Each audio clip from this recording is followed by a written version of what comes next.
I hope you guys enjoyed the conference, and I will say that I think you guys made the right choice to invest in a wake-up call this morning. I think you're going to get a lot of value out of this session. We intentionally put it at the end of the conference, because in a lot of ways, it's, in some sense, almost the closing keynote for the web content track. At least I like to think of it that way. And I think there is a lot of stuff to learn. So let's dive in. Oh, my name is Ethan Goresh. I'm a lead program manager on the SharePoint Enterprise Content Management team. If you have questions after the session, we run out of time. I can no longer direct you to ask the experts. But please come take my card. My email address is ethang@microsoft.com. I love to field questions. It'll probably take me about a week to get back to you after this conference, but I will do my very best. So I wanted to actually start with a quote from Arthur C. Clarke, that any sufficiently advanced technology is indistinguishable from magic.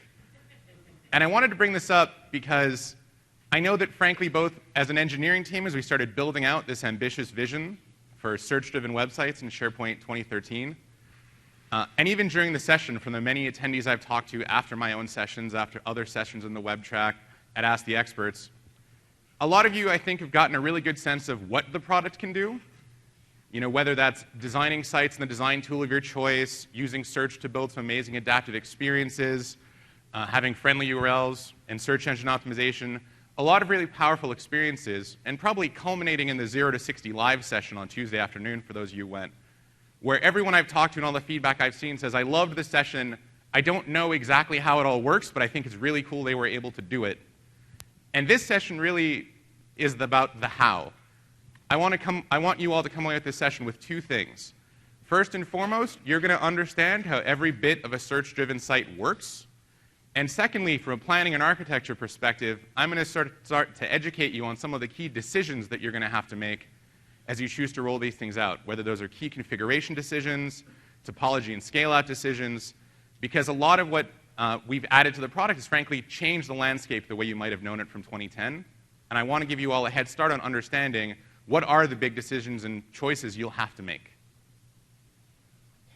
So, first and foremost, quick recap on what a search-driven site can be. Search-driven sites can be media-centric sites, like the site that you saw in the video session presented by David Cohen on Wednesday. They can be page-centric sites, like the ones that you saw in Lincoln Damaris' session on Tuesday morning, I believe, around building knowledge management portals.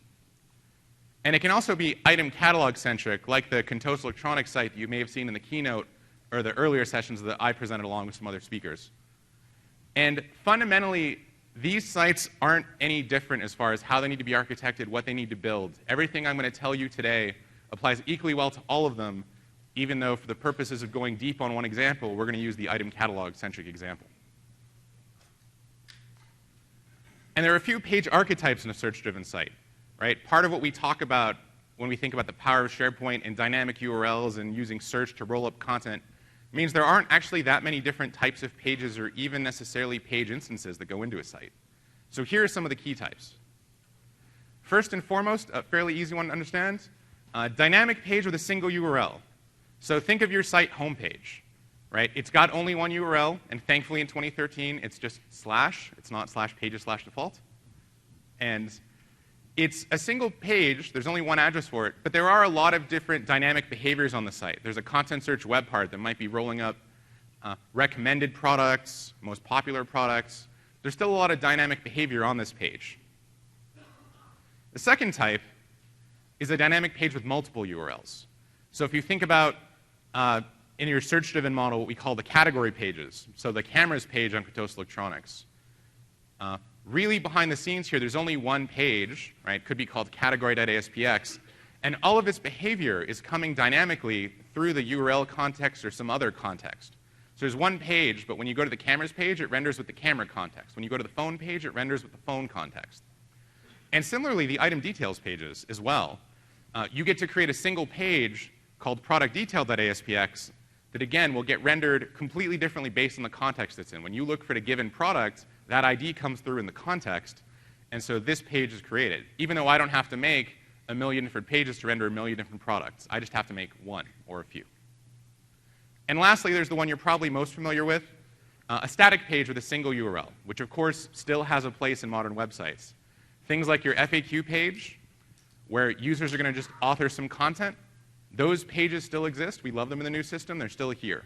But for the purposes of today, where I really want to teach you guys the complete depth, we're going to use the second archetype as sort of our lens to look through this. So we're going to spend this entire session going deep on how the cameras page at Contoso Electronics really works. So here's our camera page. And now let me really quickly show you guys the logical architecture you should have in mind for how these sites are really built. So let's start with your content. And there's 3 data stores that I'm going to put in here. I will say for clarity and convenience, I've intentionally modeled these as sort of data stores. The probably best mapping is either a single service or a single site collection. There's a lot of great conversations we can have about how many content databases should there be, or what if I have more than one site collection.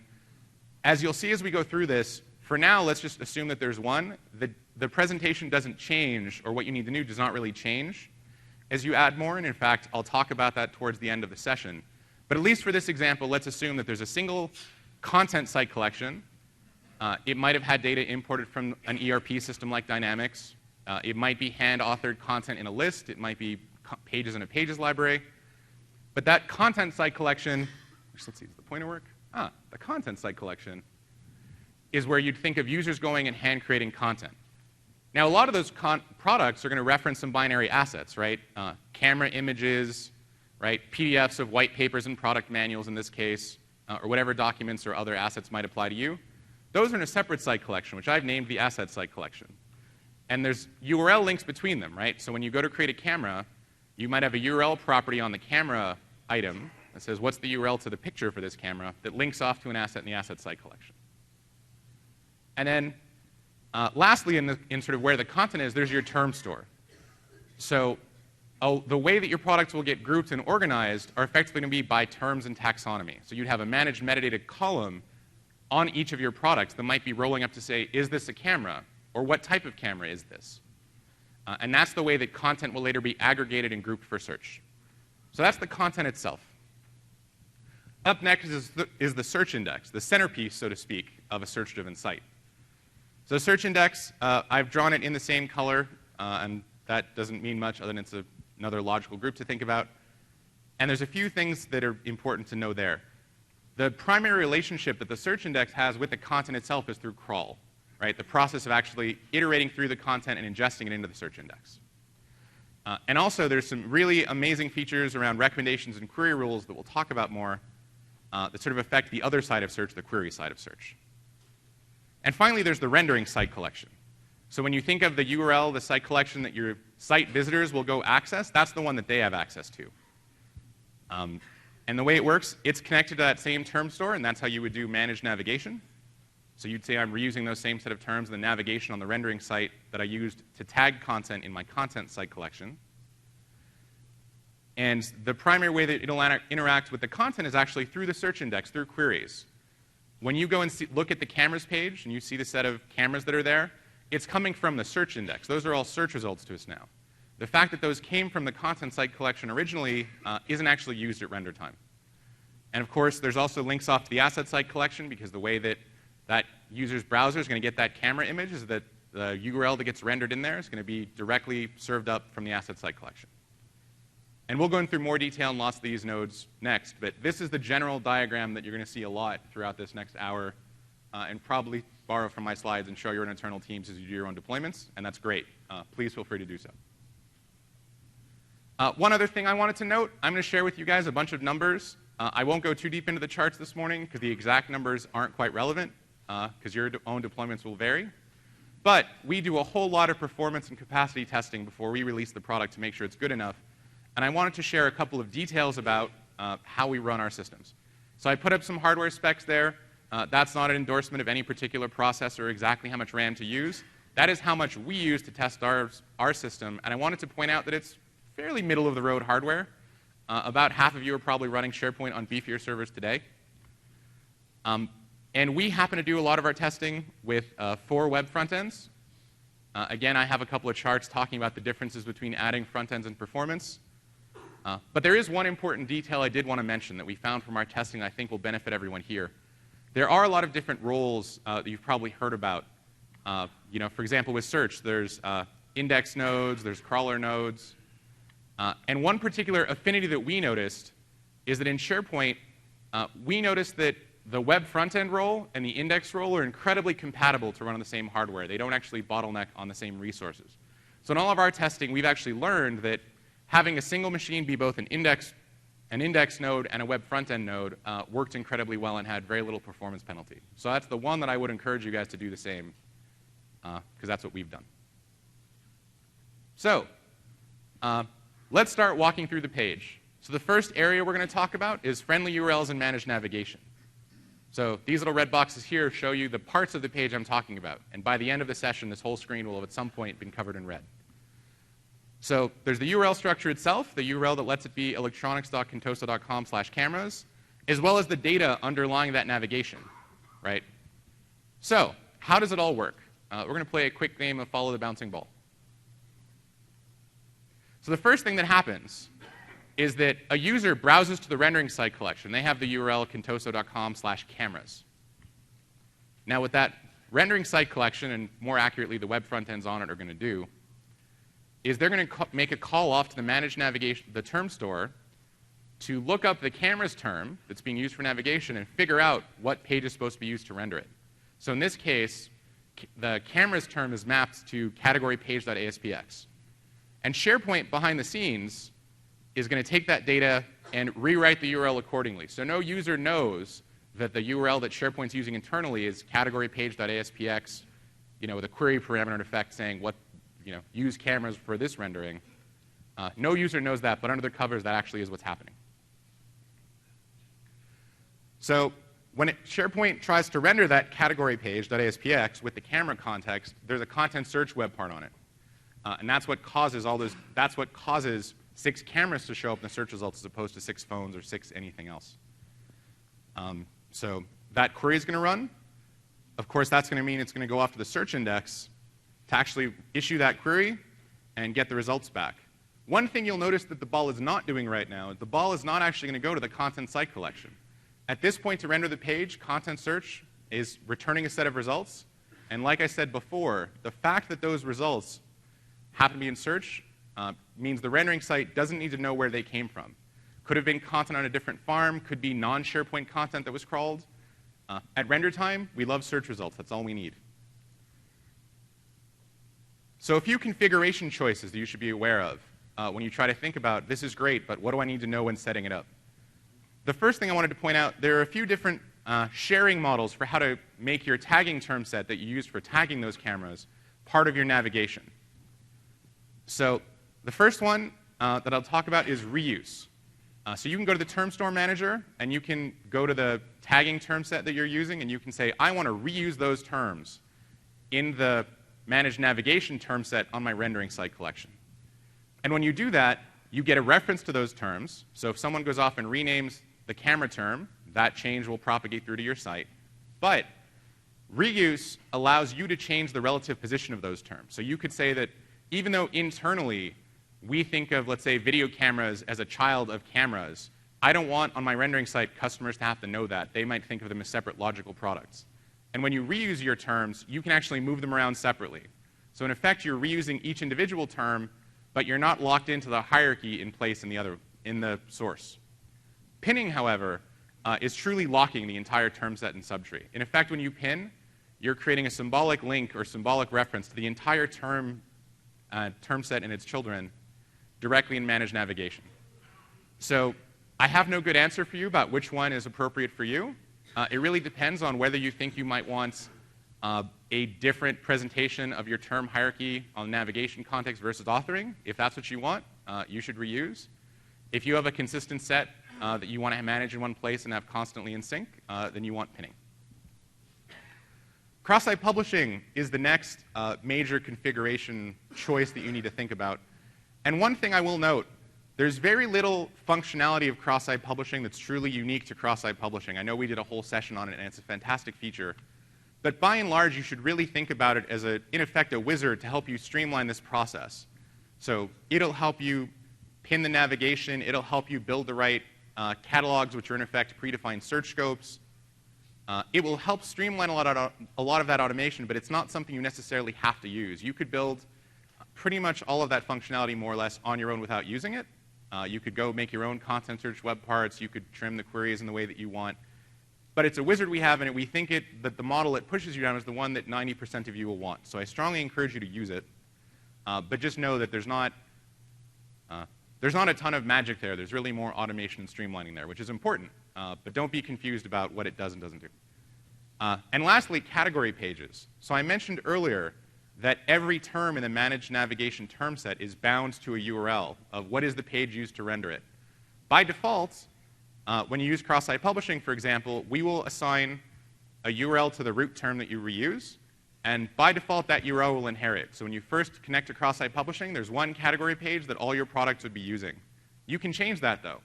You can go at any point and say, I want a different category page unique to cameras, or even unique to SLRs within cameras. You can make that change, and it's really up to you as far as which term should use sort of the standard one that you have and which term should be unique. So it's flexibility in your control. So that's configuration. I do want to talk briefly about some topology and scale points that you should be aware of. The first question that we often get from customers is, I love the idea of managed navigation. How deep should my hierarchy be? And so we've tested up to about 1,000 terms in a managed navigation term set. There's a separate question, of course, about, will your users hate navigating your site if your navigation structure is 1,000 terms deep? That's a business choice you get to make. But I will say that we've tested 1,000, and practically speaking, that works out pretty well, because I will point out, having a term in the navigation term set is not the only way to get what we call a friendly URL. One of the things that cross-site publishing will do, for example, is it will automatically create friendly URLs based on product ID for every product or every page, right, in your catalog. Managed navigation terms are really more about the categories. So 1,000 categories actually tends to be quite a lot. It's not saying that you only get 1,000 friendly URLs. The other thing I wanted to point out is when I say we've tested this thing, one question, of course, is, well, what's the performance that you then get? And I did want to at least briefly point out, I have a whole chart with number of front ends, but at the 4-web front-end configuration, we tested a site that had about 1,000 terms, so 1,000 categories, had 5 million pages, and our performance there on the hardware I showed you before was frankly great. We managed to easily serve up about 100 requests per second to browse content, and all those requests got served on average with less than 500 milliseconds of latency. So when I say we can do it, I don't mean you need a ton of hardware, and I don't mean it will be a bad experience. On the hardware we showed, which again, many of you probably already have better hardware, it's a great experience overall. And we'll talk more about how caching and performance improvements we've made make that happen. All right, so up next, let's talk about our content search queries. And the first thing I want to note, you've probably heard it a few times this conference, but it's early enough in the morning I want to make the point really clear. When we talk about content search, rarely do I actually mean when users go into the search box at the top of the page to look for items and get back a list of results. Most of the searches that will happen on this kind of site are the ones I'm showing you here. They're the content searches that are baked into the page directly through content search web part. They're searches as a way to aggregate and display content. So let's talk about how those parts of the page actually come to be. So again, the way this starts out, firstly, it starts out well before a user ever sees the content. Behind the scenes, depending on your content crawl schedule, which we'll talk about in just a minute, the search index is going to go off and ingest, right, through the process we call crawl, the content items themselves, the metadata from the term store. It does that so it can get the hierarchy to do things like faceted navigation and refinements. And it ingests those into the search index. In fact, the search index is a projection, or in many ways almost a copy of that content. I will point out, and this will become important in a few minutes, search does not store binary assets. Search is not going to store your images. Search is not going to store your PDFs. It will index those and store data about them. But it doesn't store those, and that's why that asset site collection is there. So now that that's done, at some other point, a user browses that camera's page, right? Through managed navigation, we load the correct page. The correct page has a content search web part in it, and that's going to cause a search query to get issued, right, from the rendering site collection to the search index. Now, the first thing I'll note is that we do have, and I'll talk about it more in the next slide, what we call the anonymous search results cache. It's a new caching layer. It's based on the ASP.NET App Fabric distributed cache infrastructure to make sure that, we know that when users come in to do, in effect, a search for cameras, though they don't think of it that way. So I'll say when users come to browse the cameras page, that query is going to return the same results a lot of the time, and there's a huge performance gain to caching that for short windows of time. Right? If you're getting 100 requests per second and caching it just for 5 seconds, you're doing 1/500th of the search query work, right? Just for that sort of freshness. But of course, sometimes that will be uncached. The first guy to go to the cameras page will end up issuing a query, goes to the search index, and when those results are outbound, they get processed through the query rules. For those who've attended a few of the sessions this week on dynamic and adapted experiences, you already know this, but for the rest of you, the simplified way to think of query rules is it's logic you can run on a result set of a search query to transform the query in ways that might make sense for you. You might, for example, want to promote specific products that, while they might not have been the most strictly algorithmically relevant, they're the ones you want users to see. And before you think of that as being something that, oh, isn't search supposed to be pure and sites are supposed to do that? Amazon does this to you all the time. You haven't noticed, you're already fine with it, and we give you a ton of power in that platform. So those results go through the query rules, and then they get sent back to the rendering site collection to get rendered in the content search web part, right, displayed on that page. And if needed, we'll put them into the cache. So the next user to come to the cameras page gets this cached experience and doesn't even have to write, or doesn't even have to issue a new search query. And then finally, because we have this incredible analytics and recommendations engine, which hopefully you guys checked out Krister's session on that earlier in the conference. I have a link to the recording at the end of the deck. But one of the great things about this system is behind the scenes, SharePoint's going to do the work to notice what users did, which pages they visited, what they visited next, and that data is going to actually feed back into the recommendation system. So that in the future, if someone's browsing your cameras page and you have recommendations you want to show, people who clicked on cameras also tended to click on these particular accessories, that data updates automatically and dynamically. There's nothing you have to do other than have that content search web part that's saying, get me items recommended for cameras. All right, so configuration choices. One thing I'll note before you all start frantically reading the slide ahead of me, there have been entire sessions at this conference, an entire search track, dedicated to configuring, managing, learning about the search sessions. I encourage you guys to watch them all. What I'm giving you here is a brief teaser of some of the considerations that are especially important for websites. So the first one we should talk about is content freshness. It's one of the first questions we get when we tell customers about the search-driven model, is people tend to ask, oh, but how long is it until I publish a page, until it's really live? Doesn't crawl mean it's a lot slower? I've seen sometimes when I publish something on my website, Bing and Google don't notice it for days. How does it not be that bad? And there's a lot of work we did in our crawling infrastructure to make it far, far better than that. If you're properly configured, our continuous crawl feature, which is in effect crawling your content almost all the time, on the reference hardware I showed, content goes live in, on average, less than 2 minutes. And frankly, throwing more hardware at it will buy you even faster performance. And I'll show a slide about that in a second. But again, when you think about freshness being in the 1 to 2 minute range, frankly, with a lot of the caching you want to do, I mentioned earlier how you might want to cache content for 5 minutes anyway, you're down to the point where search crawl is no longer going to be the main bottleneck when you think about how fresh content will be. We've made it a non-issue. The next one to think about here is the number of catalogs. So I mentioned earlier that cross-site publishing was a wizard that could help you, in effect, automate a lot of the search scopes and reuse of content. And then the next question we tend to get is, all right, so would you recommend in this type of scenario that a company like Contoso has one catalog? One catalog per category, hundreds of catalogs? And the truth is, it's completely a choice that you get to make. And from a scale and performance perspective, there's not a ton of difference between how many catalogs you have. But the general suggestion I would make for when working through this question of how many catalogs do I need is to think about the fact that every time you make a catalog, you get to define some settings that will make it easier for people to reuse that catalog. You'll get to define which of the managed metadata columns is the column that should be used for navigation by default, right? So, and a few other choices like that. And so, really the question would be, think about how you want your content to get reused. If it turns out that you want all the products to generally get reused together, you probably want one catalog. If you want to make it easier for one of your brand sites, like let's say Contoso has a Contoso's camera completely separate site, then you might want to have one catalog just for cameras. So completely up to you, but that's the general sort of algorithm you should have in your head for how many catalogs do I need. Refiners are another one that's important to think about. I showed on the site, and we actually demoed yesterday afternoon even building custom refiners to let you interact with and get that great drill-in kind of experience to your search results. There's a few different ways you can configure those. You can go into any individual page, and you can specify what refiners you want. So you could say specifically that for the cameras category, megapixels is the things I want, but for the laptops page, screen resolution is the thing I want. Or our faceted navigation settings on the catalog itself can help automatically configure those. So I won't try to go into too much depth on refiners. Frankly, it merits its own hour-long talk.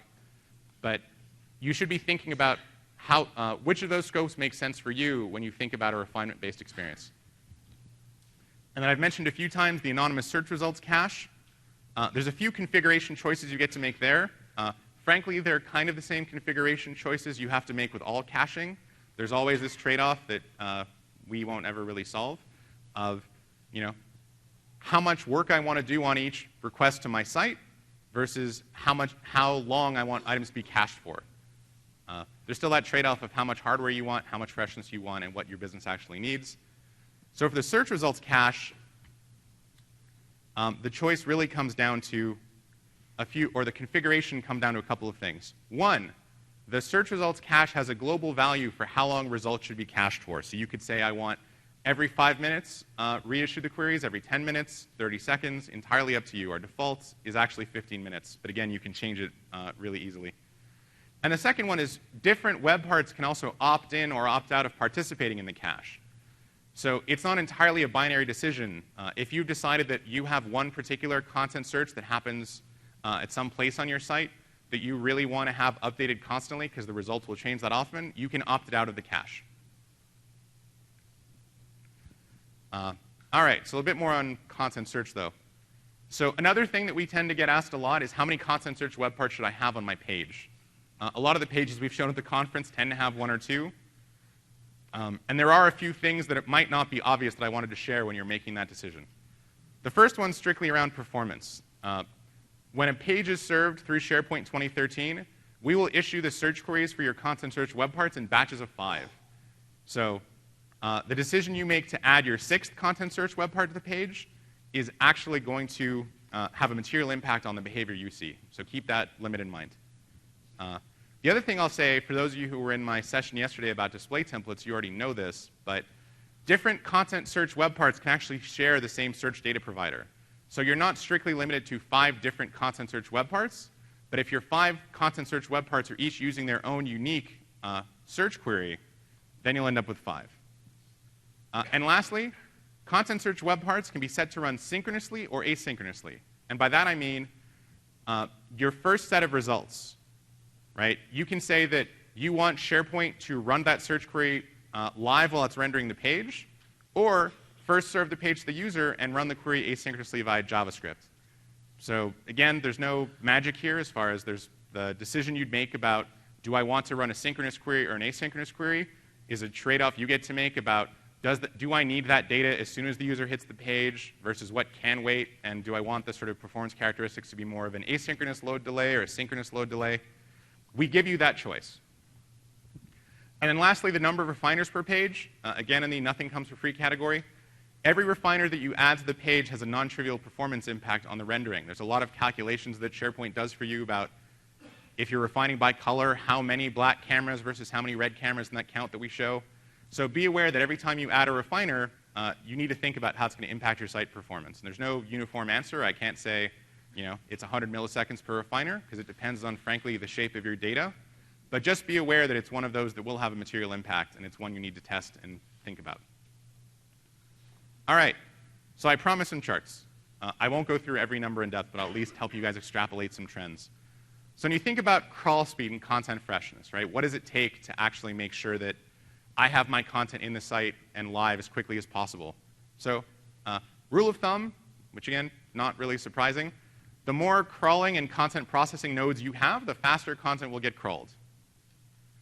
And the thing we've noted, though, there's 2 very different sort of crawl load patterns, right? There's the full crawl, the one you hopefully only have to do once, right? That initial crawl of all the millions of items in your site. And then there's incremental crawl, right? Where crawl is running continuously and it's only about crawling what has changed.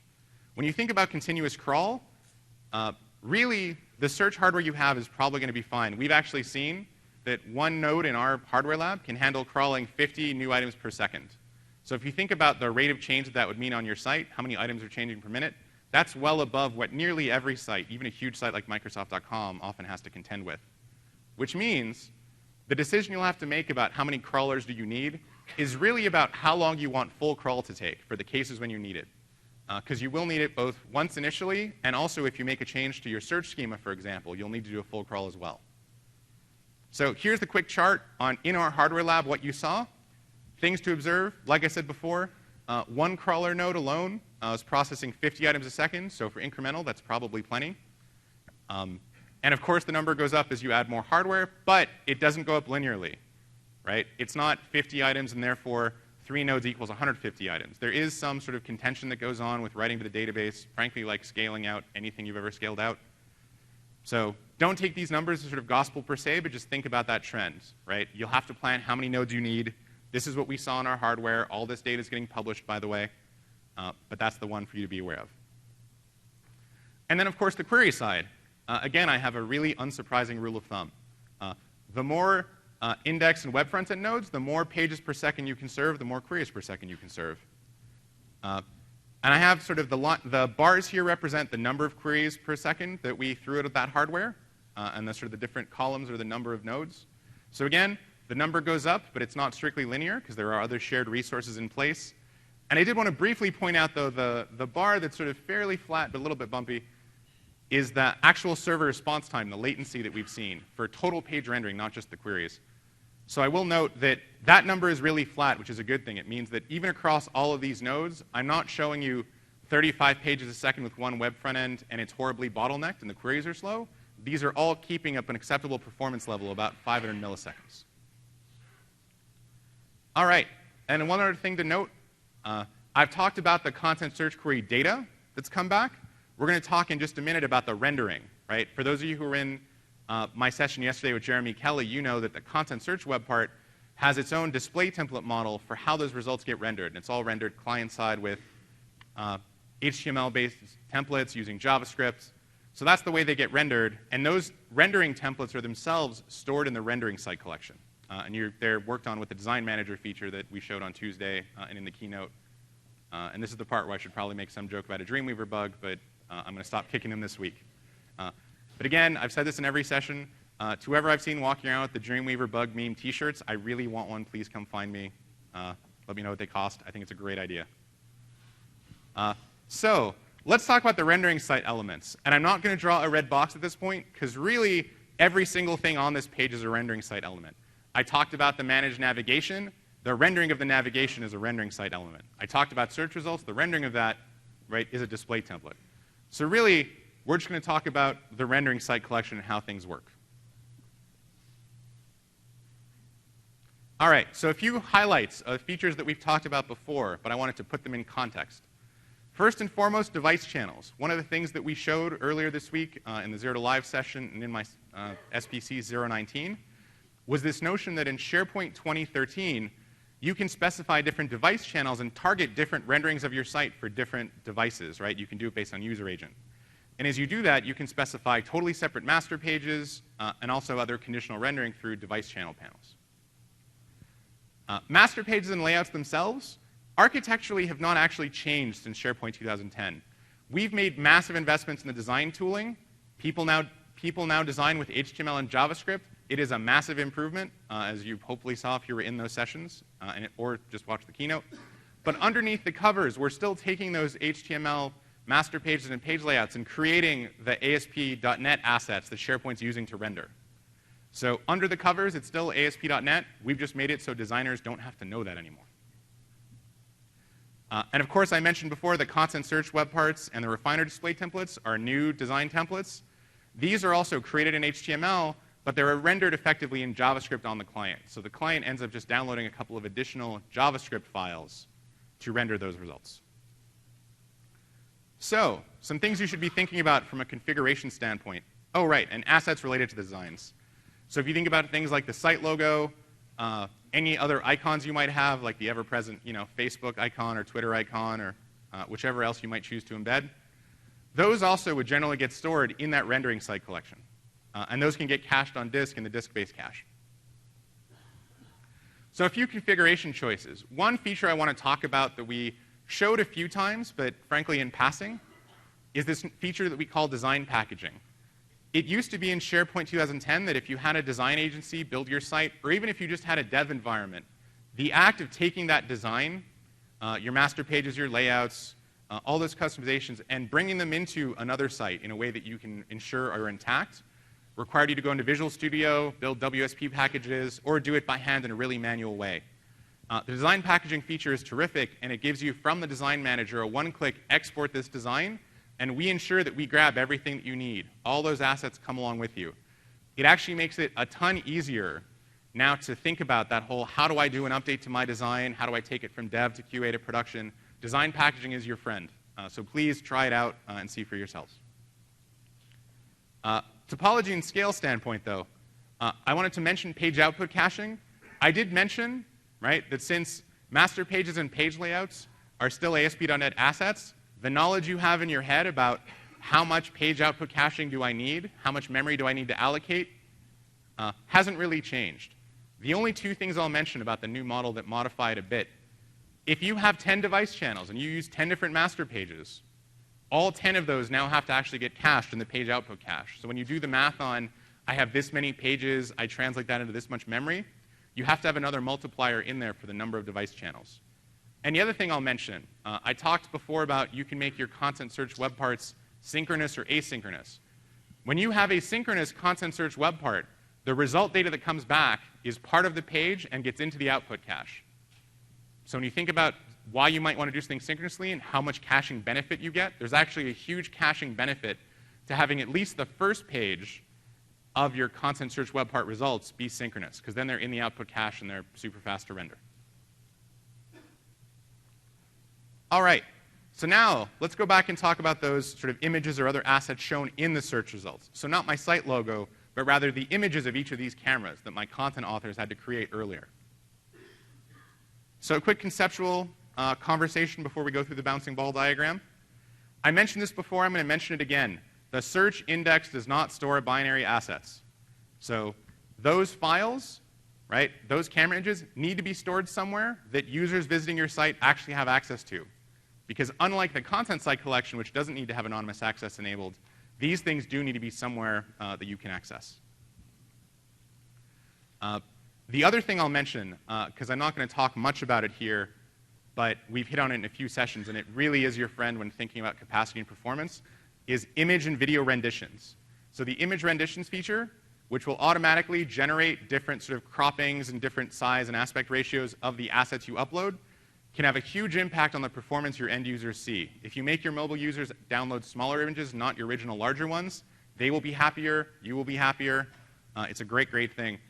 And similarly with video renditions as well, the idea that you can have a low bandwidth rendition of the video, right, or a sort of lower screen resolution rendition of the video for your mobile users, or just even users on slower connections, is a good thing. It's a feature that will be really easy for you to take advantage of, but when you think about your site metrics, right, user engagement, how fast does a site render, they can have a massive impact. So having said all that, let's talk about how this behavior actually works.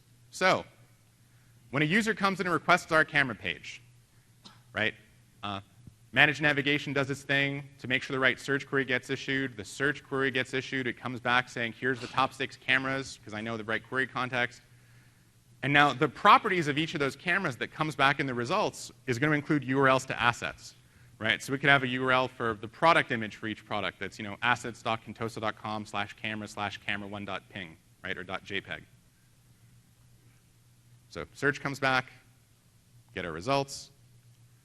Now, the next thing that might happen, as we showed yesterday in our display template session, the display template, being JavaScript logic that runs on the client, might choose to fetch a different rendition based on what it knows. The great thing about the renditions feature is all you need is to tack on some query parameters to the actual URL, and SharePoint will give you the best match rendition for what you need. So a display template might say, oh, I know that you asked for camera1.ping, but I would like to display this in a 320 by 240 rendition. Please give me one of those, and SharePoint just does the rest. Then the user's browser is going to go off to that URL and try to fetch the image. And now, if needed, SharePoint will actually generate the appropriate rendition, because we generate those on demand the first time that someone asks for them. It'll store that in the blob cache, or the SharePoint disk-based cache, and then serve it to the user. And then so users get their 6 camera images, their small renditions, they're happy. All the images are in the disk-based cache, so the next guy to come ask for those cameras has an even better experience. And that's how those camera images get back to the user. So, things you need to know, configuration choices. The first one that hopefully I've beat into you by now, because it's the one that people tend to miss and is subtle. That asset site collection that I showed earlier needs to be accessible by site visitors. If you don't, none of those images will come through. Secondly, you need to make sure that your content authors put the assets in the asset site collection, as opposed to the content site collection. We do have tools to help you with this. Some things I'll note. Whenever you have an image field in SharePoint, you can set a default location on the field control, so you can specify that when someone goes to pick a URL for this image for my page, it should browse them straight to the asset site collection where they need to be. Similarly, whenever you have the asset picker loading, in any context, you can specify what are called suggested content browser locations. So you can change the default, you can change the suggestions they get, but you'll need to make sure that that's where that content is. Unless you want to make your whole content site collection visible to anonymous users, which might at first blush sound crazy, but you still have content scheduling, you still have versioning and approval. So whether or not that's a good enough approach for you, purely based on your business needs. I've tried to show you the separate model, not because I think it's better, but because it's easier to take this mental model and shrink it down, as opposed to blowing it up and thinking, what happens when I need to have a separate site collection? And then the last one I'll mention, you have to coordinate the scheduling and publishing of those things. It's important now to make sure that if you're setting schedule dates on both the image of the camera and the camera list item itself, those should go live at approximately the same time. Otherwise, you'll have the experience where only part of the content's live. So again, we have those scheduling features and we have those these permissions features, but it's up to you to use them. And another potentially taboo topic, but I wanted to have an honest conversation about it, is should I store my videos and images in SharePoint at all? There's a couple of choices you have to make here. And frankly, we've made this less of a Faustian choice than we had in the past. Because for those of you who saw Dave Cohen's session on videos in SharePoint yesterday, you know that you can actually make video sets for videos stored on YouTube, videos stored on file shares, videos stored anywhere external to SharePoint. It's much less of a divide as far as the user experience that your users will get if the file itself is not in SharePoint. So really it all comes down to, for you, do you want large video assets in your content database? Or, of course, large image assets, but videos tend to be orders of magnitude bigger. It's up to you as far as how you want to do it. It has to do mostly with how large your content database should grow in general, how long you want backup to take, how much backup volume you want to dedicate. So I won't say that I have an answer for you as to when it's yes or no. It's a more nuanced conversation. But it is a fair question to ask. You shouldn't be afraid to ask it, and we're totally happy working with videos or images not stored in SharePoint as well. And then topology and scale choices. Let's talk about that disk-based cache that I've alluded to a few times. Those of you who are familiar with SharePoint 2010 or even 2007 already know about it. But it's a disk-based cache where SharePoint will store copies of frequently accessed files. And a couple of notes about it. The first thing, when you think about your rendering site collection and your asset site collection, both of them have some image assets, right, or video assets. I mentioned the site logo, right, or some of those branding icons that you might have. Those are going to live in your rendering site collection, and you really do want to cache those, but they won't be very big. If you think about the number, the raw number of megabytes or gigabytes of that kind of Chrome branding binary assets, they're not very large. But it's important to cache them. It has a huge performance gain when you do. However, the asset site collection is the one that's likely to be much, much larger. That's the one where you want to think long and hard about exactly how much cache space you want to allocate. Because you really should try to have as much of that stuff cached as you possibly can. I guarantee you that adding more disk space to your asset site collection front end is going to be one of the cheapest things you can do to actually increase overall performance if you're not fully caching your assets already. And a few notes when you think about how big should my cache be, how much should I be planning for. Image renditions, I mentioned this before. Image renditions are generated on demand, and in the SharePoint content database itself, there's always only one copy of the image, the original image. Those renditions are generated on the fly. They're stored only in the blob cache. So if you think about the fact that you might have 1 gigabyte of images, if you've got 2 renditions, the blob cache will need to have sort of approximately 2x the storage to make sure you can handle all of those. And again, you could sort of scale up that math as you need. Video renditions, however, are in fact multiple assets stored in SharePoint. And it's the video set feature in the video player that helps switch you between them. So videos are the more straightforward calculation. If you have 10 gigabytes of videos in your asset site collection, you need 10 gigabytes of disk space cache space. But that multiplier applies for assets. And so while we're talking about assets, I wanted to hit on another big, meaty topic that tends to come up a lot, which is geodistribution, which is sort of the old name for it, and content delivery networks. So a bit of a history lesson. So when I came to this conference in 2007 and 2009, and even last year in Anaheim, California, for those of you who were there, when people talked about geodistribution, there's this somewhat antiquated mindset that says what I meant to do when I say geodistribution is I want a data center in Amsterdam, I want a data center in Chicago, I want a data center in Brazil, or wherever you want to put your data centers, and I'm going to mirror everything across all of them. And it turns out the customers who did this, whether they're using SharePoint or not, to be entirely frank, are often kind of sad with the results and the cost of it.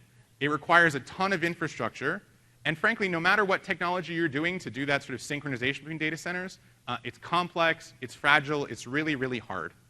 And it turns out that the people who thought about it have realized that there's actually a better approach. Just like people say sometimes pink is the new black, or whatever fashion trend those of you who've been shopping this week could tell me about. In 2013, content delivery networks really are the new geodistribution. And the idea is you don't have to replicate all of your infrastructure. If all you did was offload those binary assets, right? So every camera image is actually getting served out of Akamai or Azure, pick your favorite content delivery network. But those initial page requests still come through SharePoint, right? You would get most of the sort of return on investment of georeplication by just writing a comparatively small check to your CDN provider as opposed to having to run multiple data centers. It's a huge win. And just to put that in perspective, I did some quick math on the electronics.contoso.com site. You can go check this out yourself if you want to. So here's the math on the number of requests and the total. So the bars are the total number of requests. So the homepage of electronics.contoso.com, there's 1 page requests, there's 20-ish JavaScript requests, there's 10 CSS files, there's about 20 images. And there's work we could have done to change those numbers. I could have futzed with it and combined some CSS files into one file. But that's realistically what was there. And so if you do the math on, and also the number of kilobytes, right, are the bars. So 450 kilobytes of images. Again, we might have been able to use renditions better, but this was a desktop site. The mobile version does even better. 400 kilobytes of JavaScript. Again, I think for development purposes, we ended up using the full jQuery, not the minified.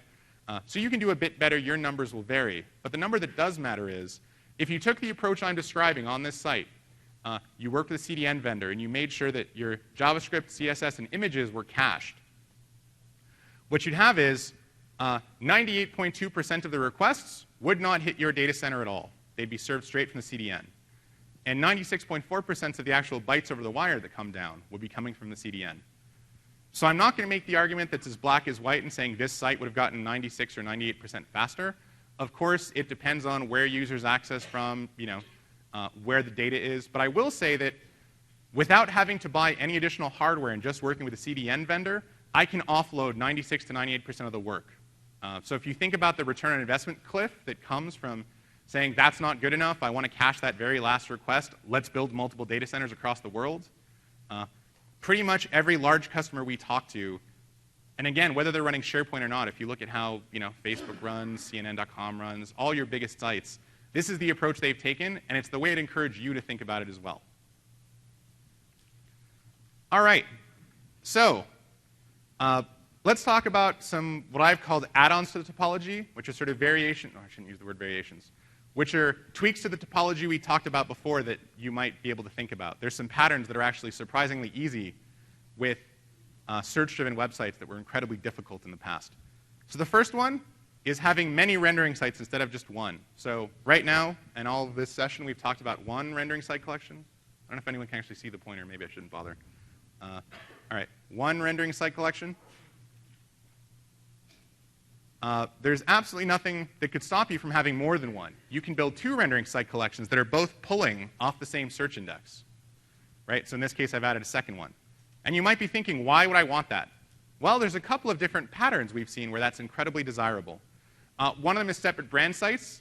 We have, for example, a very large customer in the US who runs a chain of grocery stores under 8 or 9 different brands in different regions across the country. But they tend to have mostly the same content. They have a recipe section that's shared. They have a list of their products that's shared. They have a bunch of news articles about health that are all shared. And in the 2007 or 2010 world, they had to do a lot of custom work to have this experience of those sites have the same content but look different. In the 2010 world, all they have to do is make another site collection, hook it up to the same catalog, do their own branding, and they're good to go. It's incredibly easy. Microsites is another buzzword, so I'll define what I mean by it for you. But there are definitely some stores that might be, or some customers that occasionally spin up a much smaller site that's just a subset of their bigger site.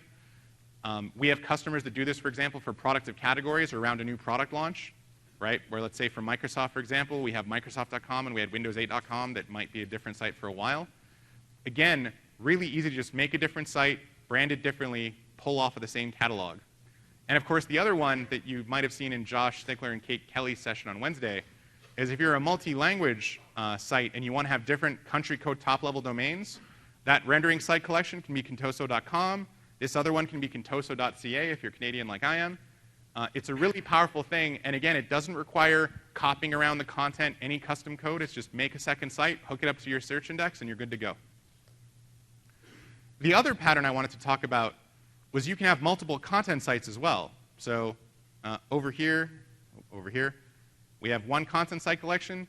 You could certainly have more than one. And again, you might be asking yourself, why would I want to do that? Isn't one good enough for anyone? And it might be, or you might have other needs. The first reason you might want to do it is a permissions boundary. If you want to have one site collection where everyone in your company can do some work, but you want to have a second site collection for, let's say, the Microsoft Surface pre-launch collateral with completely different permissions, completely different access, you can do that.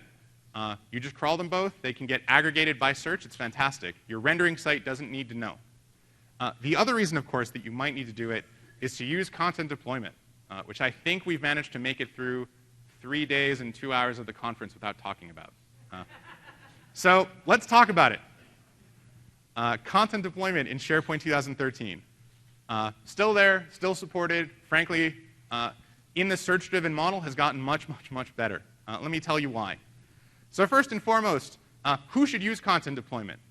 Now, the answer in the past, or one thing I'll mention, in the past, in 2007, similar to georeplication, a lot of customers used to have the mindset, and a lot of analysts helped fuel this problem, that of course you want to have a totally different dev environment, and of course you want to have a totally different copy of your staging environment.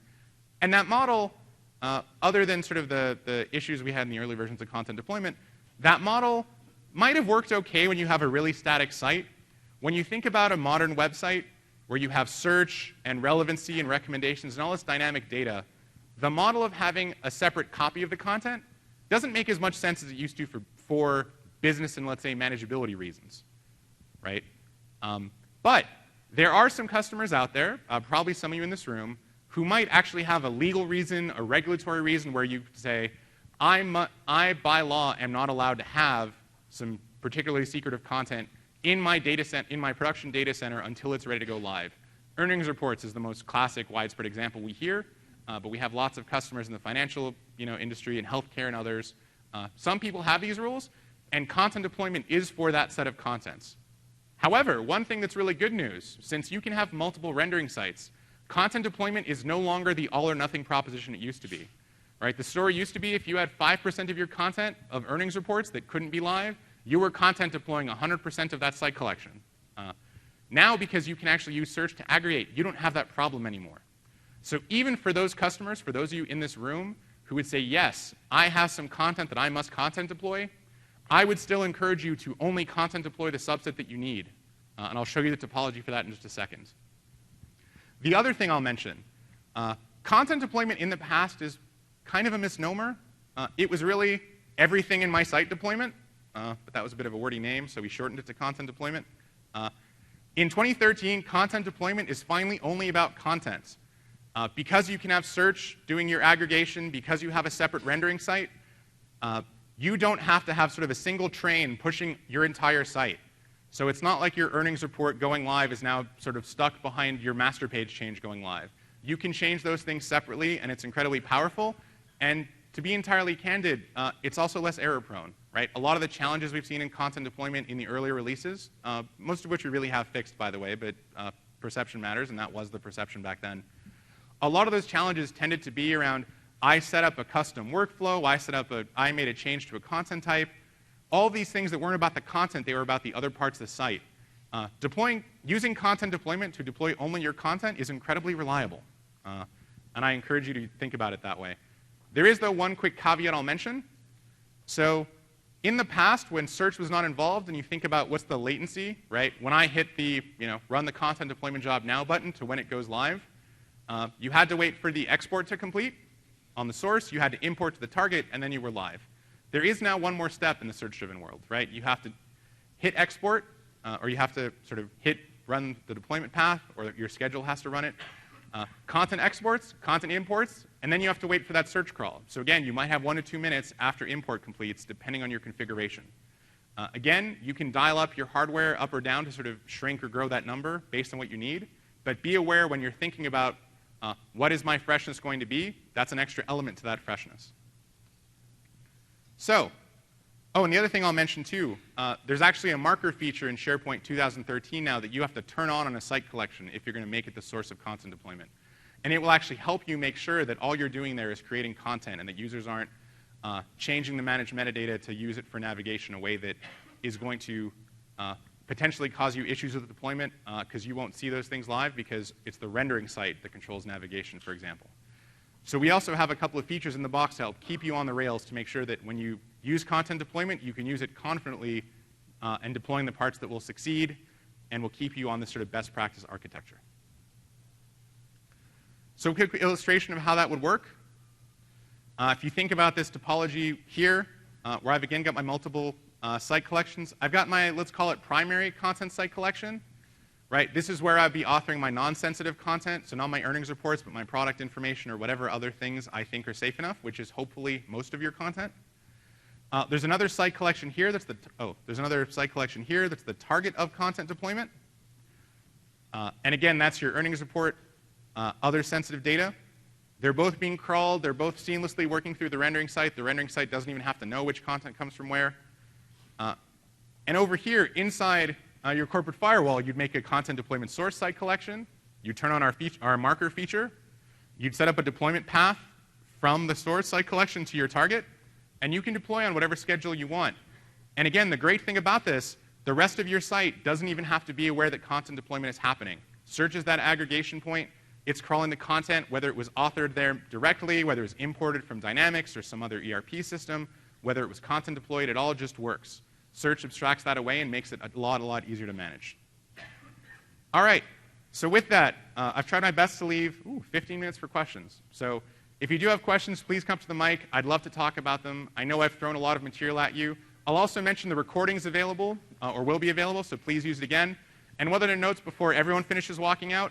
I'm going to leave this slide up. You should think of it now as the set of other recordings you might want to watch.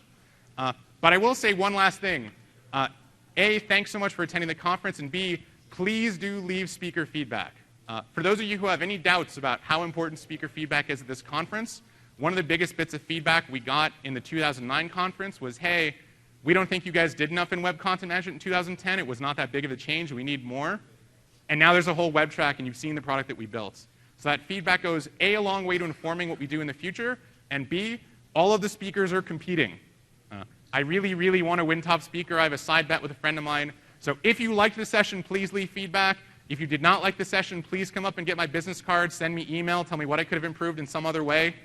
But thanks so much. Enjoy the last 2 hours of the conference, and I'll hang out for questions.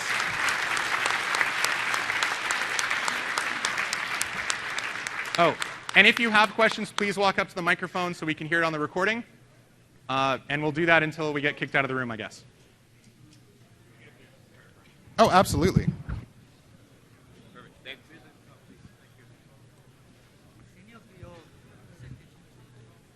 Oh, yes, the presentation will be online. Yes, I see you at the microphone asking your question. Of course. Yes.